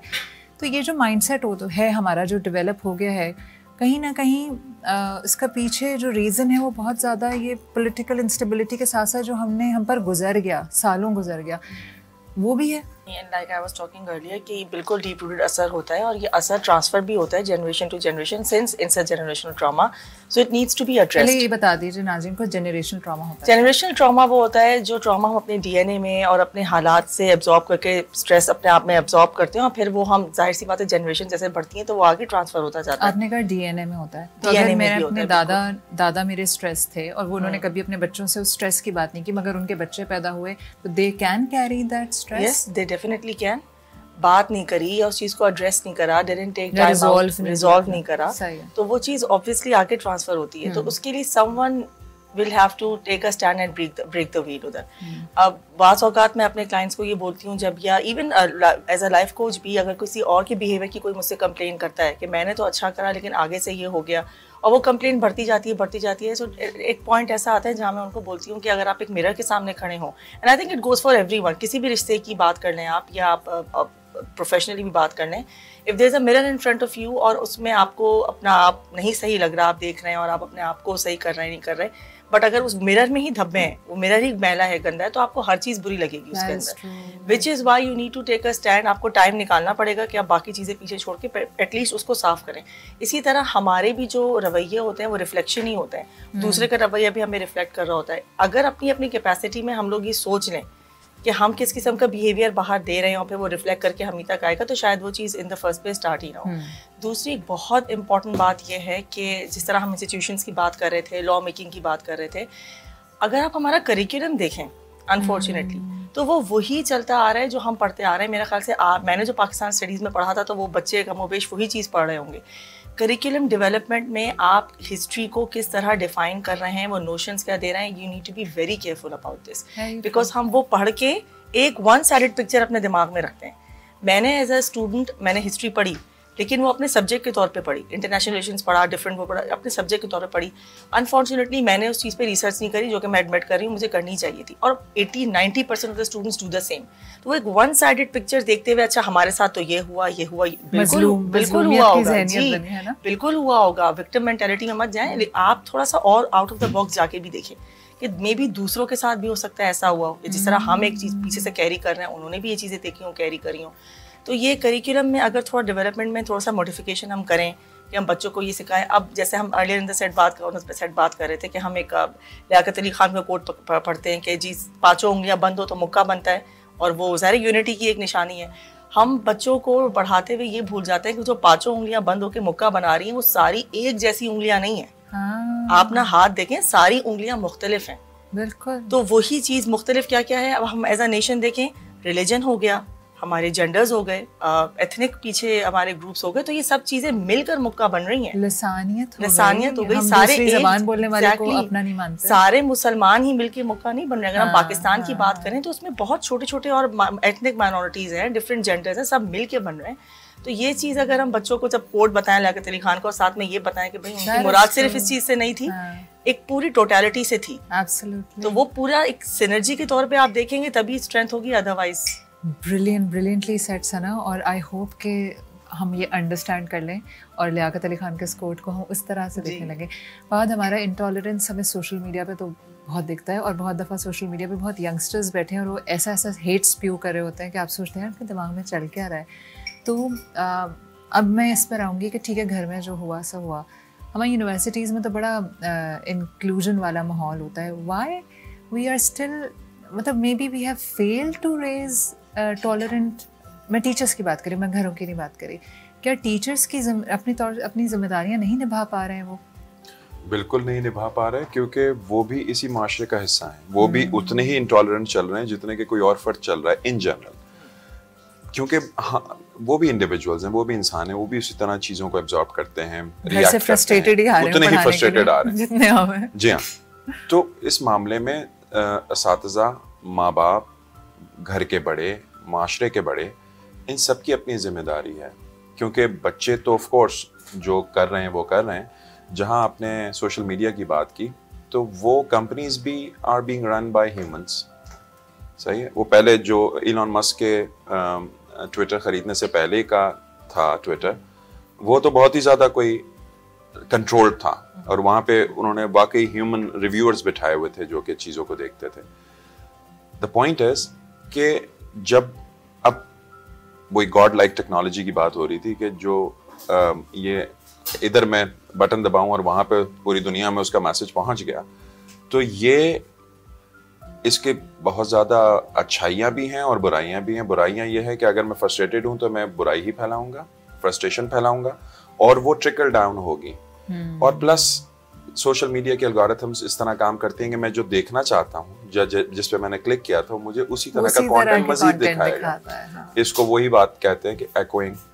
अब जो मुझे मजीद वही दिख रहा है, मैं मजीद उसको देख रहा हूँ, मैं मजीद फ्रस्ट्रेट हो रहा हूँ, और मैं फिर मजीद वैसा ही देख रहा हूँ। It's a vicious cycle. देखा सब खराब। It's a vicious cycle, it never ends. तो सोशल मीडिया तो बहुत ज़्यादा जो है वो एक्सपोनेंशियली ग्रोथ देता है, भले वो अच्छाई की बात हो रही हो या वो बुराई की बात हो रही हो। इट्स अ टूल, आप इसको जिस तरह इस्तेमाल करना चाहें। अब इसके अंदर जो है वो असातिज़ा को सबसे ज़्यादा जो अहम फोकस करने वाली बात है वो है एम्पैथी को देखना, कि जी कि मैं दूसरे की सूरत हाल को समझ तो सकूं। फॉर एग्जांपल कि अगर मेरे पास कोई मेरा मुलाजिम आया है और वो कोई छुट्टी की दरख्वास्त लेकर आया है, उसके घर पे उसकी बीवी बीमार है, बच्चा बीमार है, उसने गांव जाना है, तो ऑफ कोर्स मैं इस बात को भी देखूंगा कि जी कहीं वो झूठ तो नहीं बोल रहा खामखा। पहले वो रूल आउट कर लेंगे, लेकिन फिर मुझे समझना पड़ेगा कि जी मुझे मेरी अपनी रूटीन में तो मसला होगा, लेकिन मुझे इसको भी देखना है कि ये अपने भी घर बार चला रहा है और वो भी इंसान है, उनका भी एक जो है वो चलता है और यहीं से जरिया माश है। तो जब मैं ये रियलाइजेशन करूंगा तो मैं उनके साथ बेहतर बर्ताव भी करूंगा। और ये सिर्फ जो है आपके घर के मुलाजिमीन ही नहीं, घर रास्ते में रोड पे किसी से मिल रहे हैं आप कहीं पर बैठे हैं कुछ बात कर रहे हैं, हर जगह ये रिफ्लेक्ट होनी चाहिए। और इसके लिए जो है वो सबसे अहम जो एक टेक्निक है that has to be critical thinking, development of critical thinking। बिल्कुल। कि critical thinking में ये देखूं कि critical thinking क्या होती है Fahad, if someone does not know? देखिए, अगर मैं मेरे सामने कोई मामला है जिसके बारे में सोचना चाहता हूँ, तो उम्मूमन हम जो है वो जो हमारा पॉइंट ऑफ व्यू है वो हम बाइस्ड निगाह से देखते हैं, क्योंकि मैं अपने पॉइंट ऑफ व्यू से इस मामले को देख रहा हूँ, अगर मैं किसी मसले का हल सोच रहा हूँ। लेकिन क्रिटिकल थिंकिंग ये कहती है कि मुझे जो दूसरा इंसान उसमें इन्वॉल्व है उसके पॉइंट ऑफ व्यू से भी देखना चाहिए। एम्पैथेटिक व्यू आपका एक वो हो गया। फिर मजीद ये कि मुझे एक न्यूट्रल पर्सन के पॉइंट ऑफ व्यू से भी देखना चाहिए कि जिसका इस मामले से कोई लेना देना नहीं है, लेकिन अगर वो इस बारे में कोई बात का कंक्लूजन निकालें तो वो क्या निकालेगा। तो अब मेरे पास 3 पॉइंट ऑफ व्यू आ गए। अब मैं बेहतर एनालिसिस कर सकता हूँ सिचुएशन का और फिर मैं उसके ऊपर अपनी राय कायम कर सकता हूँ। तो वो आपका जज्बात ड्रिवन राय नहीं होगी। जी हाँ, वो आपकी ऑब्जर्वेशन ड्रिवन राय, रैशनैलिटी की बुनियाद पे होगी। और उसके अंदर मजीद फिर ये देखा जाता है कि जी अगर कोई ये इंसान बात कर रहा है तो इसका क्या लेना देना है इस बात से, ये क्यों कर रहा है, इसके क्या ड्राइव है, इसके पीछे क्या मकासद हैं इसके। अगर मुझे समझ आती है कि जी इसके मकासद जो है वो कोई इतने बहुत ज़्यादा सेल्फिश मकासद हैं, वो कोई इतनी ज़्यादा लार्जर ग्रुप ऑफ पीपल के भले के लिए बात नहीं कर रहा, तो मैं उसको उसी तरह देखूंगा। तो उससे क्या होगा कि जो मुझे खामखा किसी चीज़ के अंदर धकेला जा रहा है, जैसे कि हमने इचरा वाले मामले में देखा, उसके अंदर मैं अपनी सोच बनाऊंगा कि नहीं ये ऐसा नहीं है, ये ऐसा नहीं है जैसा कि मुझे करवाया जा रहा है। बिल्कुल। हाँ, एक बहुत इंपॉर्टेंट सवाल है और बीइंग अ मैन मैं चाहूँगी आप जवाब दें। जो मर्द बहुत एम्पैथेटिक होता है या रवादारी का मुजाहरा करते हैं या बर्दाश्त और तहम्मुल का मुजाहरा करते हैं, उनको अक्सर पे इल्ज़ाम लगता है कि बुज़दिल हैं, डरपोक हैं, या इनमें इतना वो जज्बा ही नहीं है, ये तो प्रोटेक्ट ही नहीं कर सकते ना अपने मुल्क को ना अपने रिलीजन को, फैमिली तो दूर की बात है। इस पर क्या कहेंगे? देखिए, 2 अलग अलग चीज़ें हैं। अगर एम्पैथेटिक होना, क्योंकि हम समझदार इंसान को अक्सर बेवकूफ़ गिरदानते हैं। अब वो जो ये कह रहा है, पहले हमें वो क्रिटिकल थिंकिंग के तौर पर सोचना पड़ेगा कि जनरल राय है ना कि मर्दों को हम चाहते हैं कि वो बस शॉविनिज्म की तलवार उठा के खड़े हैं। वो भी जरूरी है, यानी कि a good man has to be, वो जॉर्डन पीटरसन कहता है कि डेंजरस मैन, क्योंकि अगर उसके अंदर बुराई करने की काबिलियत होगी और वो फिर नहीं करेगा तो वो एक अच्छा इंसान कहलाएगा। अगर उसके अंदर बुराई करने की काबिलियत ही नहीं है तो वो तो एक बिल्कुल ही खरगोश है। हाँ। तो वो एक साइड पे पड़ा हुआ है। हाँ। तो वो ना तो बुराई कर सकता है तो वो अच्छाई भी नहीं कर सकता, तो आप उसको अच्छाई का क्रेडिट भी नहीं दोगे। वो कहते हैं शरीफ आदमी है, वो आप शरीफ आदमी की बात कर रहे हैं। जो शरीफ आदमी है नहीं, उसके अंदर कैपेसिटी नहीं होती। खरगोश ना, एक होते हैं पढ़ा लिखा आदमी है, मजबूत आदमी, अब वो एम्पैथी की बात कर रहा है, रवादारी करता है, तुम कहते तुम तो सिस्सी हो, तुम तो ये हो, तुम तो वो। तो व्हाट डू यू से टू ऑल मेन वाचिंग? क्योंकि हमारे यहाँ मैं आपको एक मिसाल देती हूँ। I know a family personally, उनके यहाँ कभी भी बेटियों के घरों में कुछ होता है तो माँ सबसे पहले बेटों से कहती है कि पहले तो बेटियों को ले आओ और जाके दिमाग ठीक करना दामादों के। हमारे यहाँ ये माएँ भी बहुत इनकलकेट करती हैं कि लड़ कर आओ, मर कर आओ, और हम यहाँ बैठ के बात कर रहे हैं रवादारी, और शायद ये जो हमारे घरों की तरबियत है यही फिर हम हर जगह मैनिफेस्ट हो रही है। तो क्या आप मर्दों से इस वक्त ये मैसेज देंगे कि समझदारी का मतलब ये नहीं है कि आप बुज़दिल हैं?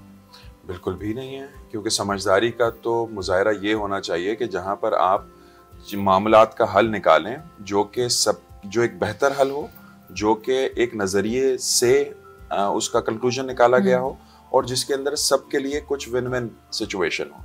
क्योंकि आपने अगर जैसे मिसाल दी कि जी बहन के ससुराल जाके जो है वो उनके दिमाग ठीक कर दो, तो दिमाग ठीक करने से बहन का घर तो नहीं बचेगा, और अगर आप तोड़ना चाहते हैं तो जरूर ठीक कर दीजिए।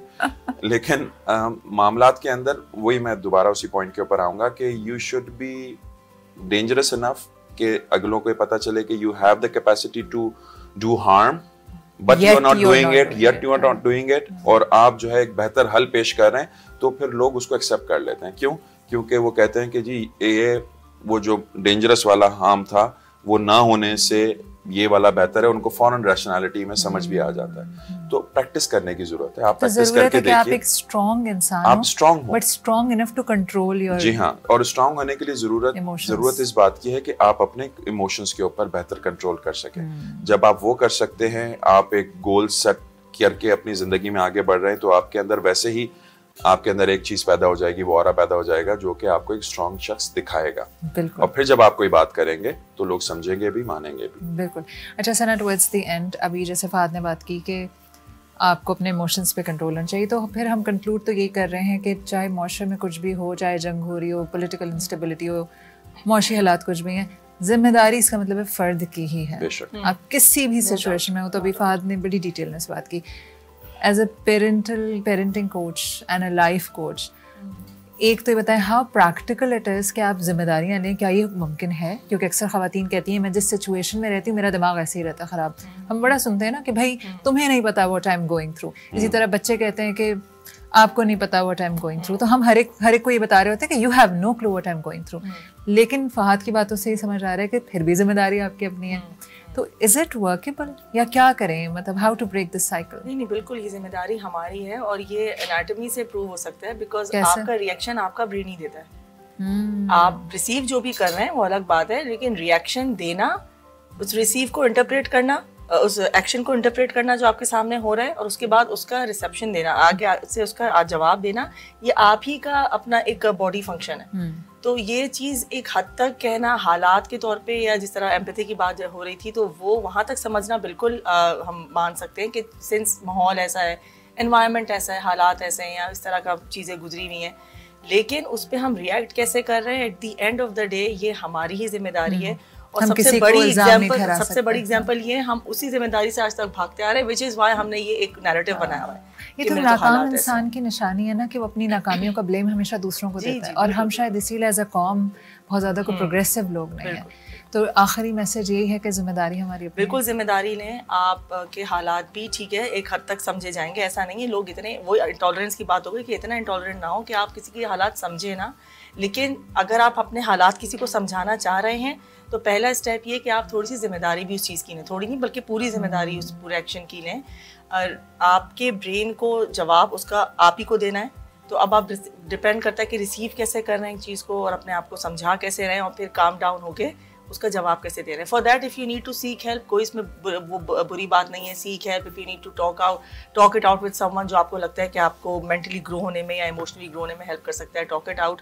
कुछ भी ना हो तो मैं कहती हूँ कि आप जर्नलिंग ही कर लें। ग्रेटिट्यूड जर्नलिंग बहुत अच्छी चीज़ है कि आप बजाय नेगेटिव्स पे वो फोकस करने के, अपनी ज़िंदगी की पॉजिटिव करके, क्योंकि जब आप जर्नलिंग कर रहे होते हैं या सेल्फ टॉक कर रहे होते हैं ना, तो वो अपने माइंड को आप दोबारा एक सिग्नल दे रहे होते हैं, वो रियलाइजेशन मोड में आप जाते हैं, एंड देन ग्रेटिट्यूड आप में आ जाता है। बिल्कुल। थैंक यू सो मच आप दोनों के वक्त का, और यकीनन ये जो कॉन्वर्सेशन है जिसने भी सुनी होगी या आगे भी हम जब सोशल मीडिया प्लेटफॉर्म से शेयर करते हैं तो ये ज़रूर कोई ना कोई अच्छा मैसेज हमें ज़रूर मिला होगा। आज की कॉन्वर्सेशन में हमने कम से कम ये सीखा कि कुछ भी हो रहा है दुनिया में, you are responsible for what you are doing. Thank you so much. तो जनाब आली, अगर आपको लगता है कि आपके इर्द गिर्द के लोग सब बदल जाएं तो आप चेंज हो सकते हैं, तो ये आपकी बेवकूफ़ी है, क्योंकि at the end of the day आप अपने किए के खुद जिम्मेदार हैं। तो जिम्मेदारी लेना सीखिए। मैं एक ब्रेक ले रही हूँ, ब्रेक के बाद मैं आपको दोबारा लेके जाऊँगी होम शेफ के पास और जानेंगे कि अब क्या बन रहा है। मिलते हैं छोटे से ब्रेक के बाद।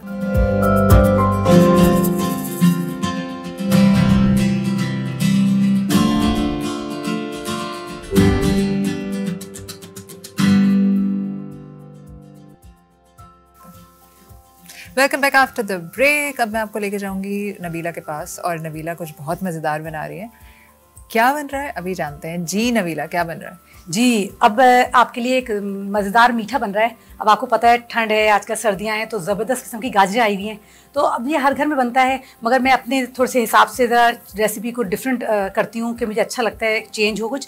तो समझ लें आप, ये गाजर और चावल की खीर भी इसको कहते हैं, ठीक है, क्योंकि अक्सर लोग इसको गजरेला का नाम देते हैं, मगर महविश गजरेला जो है वो खाली गाजर से ही बनता है। अच्छा। तो हाँ, और वो पतला भी होता है, लोग दूध की तरह उसे पी भी लेते हैं, तो शीर खुरमा जैसे होता है। अब इसमें अगर चावल आप थोड़े से डाल लें तो ये गाजर और हाँ उसकी खीर भी होती है, और ऐसे गाढ़ा गाढ़ा करें तो खीर ही कहलाती है। अच्छा, तो मैंने भी ये समझ लें आप कि गजरेला बनाया है और चावल और उसके साथ ही बनाया है।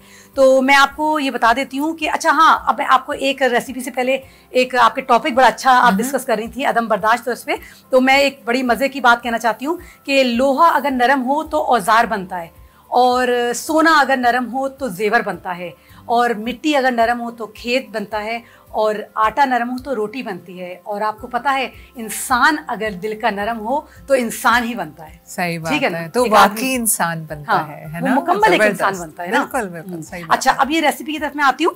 अच्छा देखें, मैंने इसमें जो है ये पहले से, क्योंकि लाइव में नहीं हो सकता, तो मैंने इसे 1 लीटर दूध लिया है, और 1 लीटर दूध में हमने गाजरें जो ली हैं ये 4 से 5 आप ले सकते हैं बड़ी, और इसे कद्दूकश करना है, ठीक है। कद्दूकश गाजरें इसमें 1 लीटर दूध में डलेंगी, और इसके बाद इसमें जो है चावल जो है वो आप समझ लें 3 टेबल स्पून जो है वो भिगो के रखें 3-4 घंटे पहले, और उसको मशीन में या तो ग्राइंड कर लें या फिर उसको डाल दें और काफ़ी देर तक पकाएंगे तो वो उसमें चावल भी जैसे खीर में बनाते हैं वो हो जाएंगे, मगर अगर ग्राइंड कर लेंगे तो ज़रा जल्दी हो जाएंगे। ठीक है, तो चावल आप 3 टेबल स्पून ले लें 1 लीटर दूध में।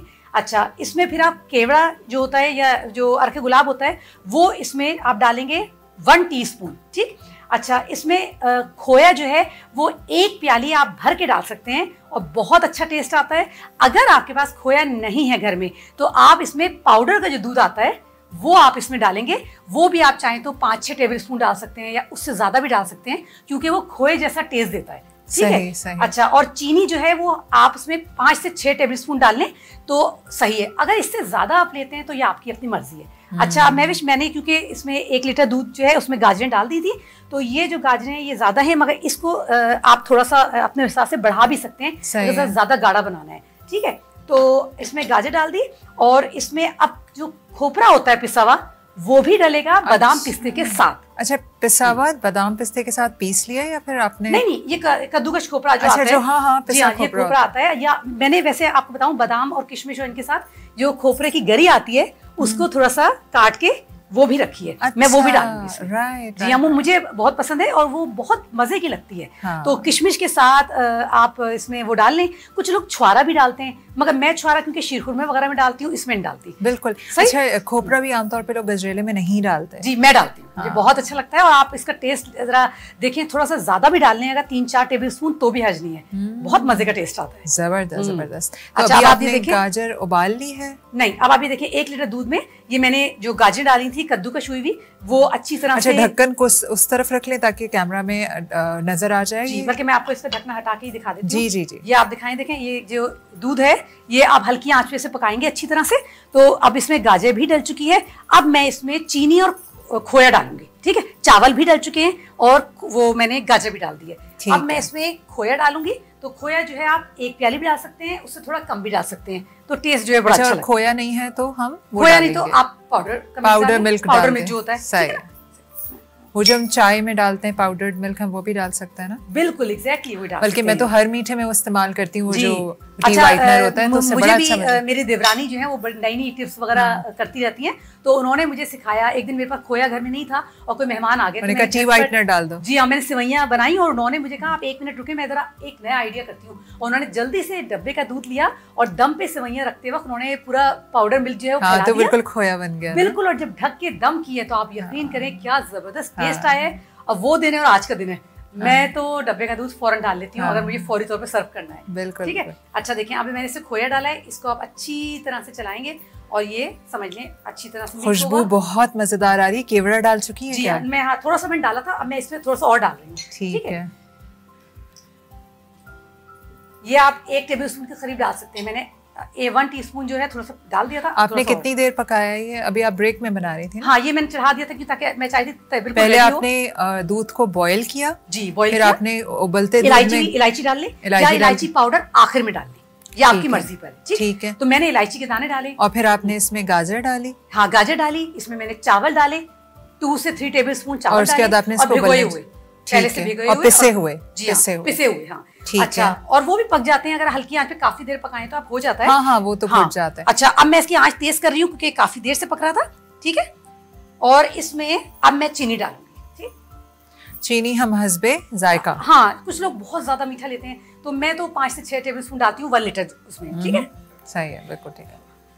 और किसी को अगर बढ़ानी है तो अपनी मर्जी से बढ़ा, जिसको बढ़ानी है वो अपने हिसाब से बढ़ा। ठीक है, और इसमें आप खोपरा वगैरह अभी इस स्टेज पे डालेंगी, आखिर में डालेंगी? नहीं, बस इस ऊपर से भी डालते हैं लोग, जरा वो अगर आप कच्चा उसे सर्व करें ऊपर डेकोरेट करें तो लेकिन अच्छा पक के ज्यादा मजेदार लगता है। पक के तो मजा आ जाता है। ठीक है, तो मैं इसे 1 टेबल स्पून करीब डाल रही हूँ, आप इससे ज्यादा भी डाल सकते हैं। ठीक है, क्योंकि मैं इसमें जरा सा गरी जो है वो भी डाल रही हूँ। ठीक है, गरी बिल्कुल फ्रेश खोपरे की या नहीं सूखा जो होता है? जी, सूखा जो होता है, सूखी गरी मैं तो बादाम पिस्ते के साथ और किशमिश के साथ घर में रखती हूँ, तो बहुत फायदा होता है। घर में रखें आप, जब झटपट कुछ बनाया है। और सर्दी के दिनों में तो मैविश आप यकीन करें, मुझे इतना अच्छा लगता है, कभी कोई मेहमान आ रहा है या कॉल आई भी हमारे, तो मेरा दिल चाहता है कोई जबरदस्त सा मीठा घर में बना के मैं फौरी तौर पे झटपट वो करूं, और ये मेरी हमेशा की आदत है। तो मेरे मियाँ मुझे कहते भी हैं अक्सर कि क्या आप जल्दी में मेहमान होता है और आपको ये सोचती है मैं जल्दी से कुछ बनाऊं। तो मुझे ये होता है सर्दी के दिनों में तो आप शीरखुरमा गरम गरम बनाएं, आप पेश करें। गुलाब जामुन आप रेडी, गुलाब जामुन बनाने आते हैं? झटपट बन सकती है, मगर ये है कि जरा टेक्निकल होती है, जरा सा ऊंच नीच हुई ना तो अगर रसमलाई बनाती हैं घर पे? रसमलाई बनाती हूँ, गुलाब जामुन बनाती हूँ। रसमलाई और गुलाब जामुन दोनों में बस आर्ट यही है कि आपका वो जो पेड़ा है वो मजेदार हो। बिल्कुल, और वो बस कहते हैं ना उसमें डली बीच में ना आए और वो फटे नहीं, बस थोड़ी सी इसकी प्रैक्टिस है। अच्छा, पाउडर के दूध से बनाती हैं गुलाब जामुन? जी, पाउडर के दूध से बनाती हूँ। अच्छा, और मैं मिठाइयाँ सीखने की बड़ी शौकीन हूँ और आजकल मैं उस पर लगी हुई हूँ।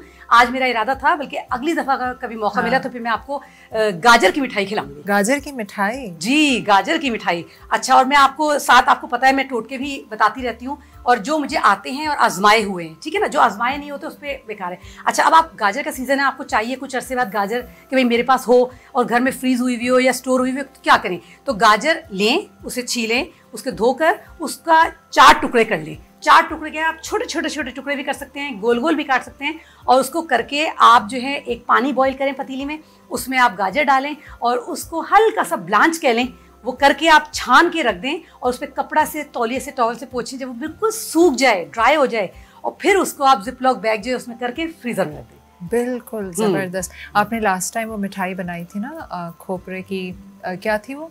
जी जी, वो शायद मेरे सूजी और खोपरे सूजी की। और हाँ। तो वो मैंने तो नहीं बनाई, अलबत्ता हमारी अम्मी ने बनाई और वो मेरे घर पे बनाकर लेकर आई कि सरप्राइज देने के लिए। अच्छा। हाँ, और वो बच्चों को इतनी पसंद आई, बल्कि अम्मी आज आ रही हैं, मैं उनसे कहती हूँ दोबारा बनाए। अच्छा, पता है महविश, आसान बात ये कि आपको कोई टेंशन नहीं होता कि अब आप इतना महंगा महंगा खाना मंगाएं, क्योंकि बाहर से खाना मंगाने में एक्सपेंसिव बहुत पड़ता है और तादाद आपको पता है थोड़ी सी होती है। तो ये जरा एक मुझे मतलब बाहर से तो आप एक चीज भी अगर छोटी मंगवा रहे हैं 1,500 रुपए, तो आपके सीधे सीधे वैसे ही गए। एग्जैक्टली, अगर घर में एक दो लोग हर वक्त आप ऐसा नहीं कर सकते, इसी तरीके से चलना होता है। और एक हाउसवाइफ या एक घर की एक खवातीन या औरतों का एक काम है कि अगर वो बजट को तरीके से चला रही हैं, तो अल्हम्दुलिल्लाह मेरे मियाँ भी मुझे बड़ा गाइड करते हैं और बड़े साथ साथ मुझे घर का हिसाब किताब बताते हैं, खुद भी मैनेज कर लेते हैं। अगर मुझे कभी मैं मसरूफ़ हूँ या कुछ हूँ तो मुझे उनको देख के मैंने बहुत सीखा है, वरना मैं ज़रा वैसी थी, कोई हिसाब किताब नहीं, ध्यान ही नहीं देती थी। अच्छा देखिए, अब महविश ये हो गया है, खोया डालने के बाद अच्छी तरह पक गया है। अब मैं इसमें बादाम, पिस्ते, किशमिश जो जो आपके पास अवेलेबल है, ठीक है। अच्छा, और ये आप टेंशन ना लें कि भाई पिस्ता महंगा होता है तो लोग ज़रा अवॉइड करते हैं, और काजू और चीज़ें, कोई बात नहीं। आप किशमिश डाल लें, आप बादाम डाल लें और आप खोपरा डाल लें, कोई ऐसी बात नहीं। सही है, सही है। अब ये देखिए, मैं इसमें मैंने डाल लिया, थोड़ा सा ऊपर गार्निशिंग के लिए अच्छा लगता है। सही है। आपने वो कोई वो रखा हुआ है बोल निकालने के लिए? जी जी, बिल्कुल बिल्कुल। दिखा, घर से लाए आप यहाँ पे? अच्छा, ठीक है ठीक है। नहीं नहीं, यहाँ तो बड़े अच्छे अच्छे आपकी बड़े, हाँ हमारा किचन प्रॉपर सेट सजाने के लिए बड़े अच्छा लगता है मुझे कि भाई बाउल वगैरह बहुत अच्छे होते हैं। अब ये देखें महविश बिल्कुल तैयार है तकरीबन, और इसको आप चाहें तो और गाढ़ा कर लें, चाहे तो अभी सर्व कर। हाँ, और सर्दी में तो गरम गरम दूध हो और तो आप सर्व करें तो ये गजरेला बहुत मजे का लगता है। और गाढ़ा कर लें तो फिर ये आपको खीर की तरह लगेगा, ठीक है। अब मैं सोच रही हूँ इसको जरा से निकालूं ताकि थोड़ी सी इसकी भाप जो है, सही है, ठीक है। चूल्हा ऑफ कर देती हूँ। हाँ, इसको हाँ हल्का सा निकालें। अच्छा, मुझे बताएं कि कैसा रहा आज का एक्सपीरियंस, आपको टॉपिक कैसा लगा? आपका टॉपिक बहुत अच्छा था, और मैं कहूँगी ऐसे टॉपिक पे ज़रूर बातें करें ताकि हमारी बच्चियाँ, हमारी ख़वातीन जो घर बैठी हैं और मॉर्निंग शो इतने शौक से देखती हैं, वो कुछ तो लर्न करें और सीखें। क्योंकि मैं अपना एक्सपीरियंस बता रही हूँ आपको, अगर मुझे कभी कोई बात कहीं पता चली या अच्छी लगी और मैं कुछ गलत कर रही थी, तो मुझे यकीन करें काफ़ी एक्सपीरियंस हुआ है। मैंने उन चीज़ों को बाकायदा, क्या कहते हैं, अपने ऑब्जर्व करना या आप उसको अडॉप्ट करना, आदत को, मैं तो ये चीज़ करती हूँ। तो मेरे ख्याल में ऐसे टॉपिक ज़रूर डिस्कस होने चाहिए, काउंसलिंग वाली बात है। बिल्कुल बिल्कुल। और मुझे ऐसा लगता है कि आपको किसी भी टॉपिक पे हम बात करें तो बहुत ज़रूरी है कि हमने किसको बुलाया है उस टॉपिक पे। जी, क्योंकि हर कोई अपना पॉइंट ऑफ व्यू देता है ना, हर किसी का एक अपना वो होता है कि हर एक का एक अपना पॉइंट ऑफ व्यू है हर काम के लिए, हर चीज़ के लिए। तो ज़रूरी है कि आप ऐसे लोगों को बुलाएं जिनका बड़ा बैलेंस्ड पॉइंट ऑफ व्यू हो। जी हाँ। बन गया भाई हमारा गाजर का हलवा, और वो कबाब का है भाई। जी, अब ये सब चीज़ें रेडी हैं। हाँ। और ये मैंने आज जो आपका स्नैक बनाया था। एक काम करें आप, ये सब चीज़ें उधर आप शायद थोड़ा सेंटर में रख दें, और आप सारा जो इस्तेमाल हो गया है वो आप साइड में रख दीजिए। ठीक, थोड़ा सा मैंने कहा आपसे काम करवाऊं मैं एक्स्ट्रा। हाँ हाँ, अच्छा लगता है मुझे। तो आप यकीन करें, इनको ना थोड़ा सेंटर में रखिएगा। ये जो आपका सारा रेडी है ना खाना, जी, ये इसको थोड़ा सा सेंटर में लेकर आइए। ठीक। अच्छा, मुझे एक बात और मैं क्या पूछ रही थी जी, ये कितनी देर हम ठंडा करेंगे? 3 से 4 घंटे? इसको थोड़ा सेंटर में कर लीजिए ताकि कैमरा में बीच में आ जाए। तो आप ठंडे मौसम में आप इसे गर्म भी सर्व कर सकते हैं, कोई मसला नहीं। हाँ, ठीक है। ये देखिए, अब कैमरा में नजर आ रहा होगा जी, सही है। करीब कर दीजिए कबाब को और इसको। ठीक है जनाब आली, हमारा गजरेला और नूडल्स के कटलेट्स, नूडल्स के कबाब, जी नूडल्स के कबाब कह लें, कटलेट्स कह दें, या कुछ लोग इसको नगेट्स की शेप में भी बनाते हैं, तो वो भी कर सकते हैं। अच्छा देखिए, मैंने गजरेले के ऊपर वो डाल दिया है बादाम पिस्ते, और चाय के साथ मैंने किया है क्योंकि ठंडा मौसम है, चाय के साथ। जी अरे वाह, जबरदस्त चाय। आपके बहुत माशाल्लाह ब्यूटीफुल क्रॉकरी पहले भी आप लेकर आई थी ना। ये बस मैं आपको बताऊं, मुझे तो पाकिस्तानी सकाफत और ये अपनी मुल्तानी बर्तन पॉटरी इतने पसंद है। मेरा मतलब आप वो कहते हैं कि कहते हैं ना कि वो जुनून और इश्क के रिली और ये कल्चर और अजरक प्रिंट और ये, और आज आपने कपड़े भी बड़े ट्रेडिशनल किस्म के पहने। बिल्कुल, ये हमारे यहाँ के जो डिजाइन होते हैं बाहर मुल्कों में जाए जाते हैं। जी, और बहुत एक्सपेंसिव बिकते हैं। अगर हम बाहर एग्जीबिशंस में जाएं तो ये बड़े महंगे बिकते हैं। Thank you so much Nabila, आपके आने का, और हमारे प्रोग्राम को आप हमेशा की तरह बड़ा लाइवली कर देती हैं और यकीनन खाने में बहुत मज़ेदार होंगे।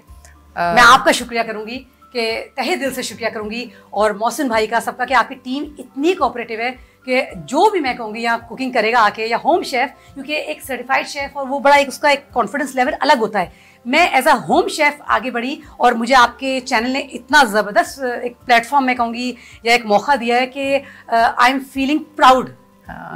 Thank you so much for kind words, और इंशाल्लाह आपसे हमारा इसी तरह का साथ जुड़ा रहेगा। और यही वजह है कि हमने होम शेफ्स का रखा इसीलिए कि हमें आप जैसे इतने अच्छे लोग मिलते हैं। Thank you so much. और बात यही है कि अपनी जो शौक का कोई आप काम कर रहे होते हैं तो फिर बड़ा कॉन्फिडेंस बूस्ट होता है ना। Thank you so much. अच्छा भाई, आज का शो हम ख़त्म करते हैं, और यकीनन आज आपने हमारी कॉन्वर्सेशन में एंजॉय की होगी। नई नई रेसिपीज़ जो हम आपको हमेशा सिखाते हैं कि आप ट्राई करते हैं उनको। वैसे मैं कुछ लोगों को पर्सनली जानती हूँ जो मुझे फिर फीडबैक देते हैं कि मैंने ये बनाया था, ऐसा लगा, या कभी कभी मुझे मैसेज आ रहा होता है या कॉल आती है कि माविश फ़लाँ शो में फ़लाँ चीज़ बनाई थी, वो वाली एपिसोड मुझे भेज दो। मुझे बहुत अच्छा लगता है जब बहुत अच्छा फीडबैक आता है। ऐसे कल सुबह एक है, उनका मैसेज आया हुआ था कि वो होम्योपैथिक के जो डॉक्टर साहब हैं उनका नंबर भेज दो। एंड देन आई रियलाइज़ कि अच्छा इन्होंने शो देखा, और ना सिर्फ देखा, उन्होंने अपना शी वांट्स टू कनेक्ट। तो शो का बल्कि हमारी कॉन्वर्सेशंस का मकसद पूरा हो जाता है अगर किसी एक शख्स की ज़िंदगी में भी हम कोई खैर ऐड कर सकें। अपने घर वालों का ख्याल रखिएगा। अगर आपके अंदर गुस्सा है या अदम बर्दाश्त है तो ट्राई टू कंट्रोल योरसेल्फ। बात हो रही थी कि फ़र्द की तब्दीली बहुत ज़रूरी है। आप अच्छे, वो कहते हैं ना, आप अच्छे तो सब अच्छे। ये सिर्फ कहने की बात नहीं है, ये मेरा अपना ज़ाती तजुर्बा है। कोई किसी के बारे में कोई कहता है ना वो तो बड़े बदतमीज़ हैं, बहुत गुस्से वाले हैं, और मेरा उनसे जितनी बार इनकाउंटर किसी भी सर्टन शख्स का होता है हमेशा अच्छा ही होता है। क्योंकि अगर आप अच्छे हैं ना तो 2-3 बहुत ही बुरे लोगों को छोड़ के इन जनरल लोग आपके साथ अच्छा ही बर्ताव करते हैं। लोग हमारा आईना है। ये तो मौला अली का भी कॉल है ना कि इंसान अपना अक्स दूसरे की आंख में देखता है। तो अगर आपको सारी दुनिया बुरी लग रही है और आपको सब बुरा लग रहा है तो भाई अपने गिरबान में जाके आप खुद वो शख्स हैं जिससे सब तंग है। अपने प्यारों का ख्याल रखिएगा। कल फिर मुलाकात होगी इंशाअल्लाह। अल्लाह हाफ़िज़।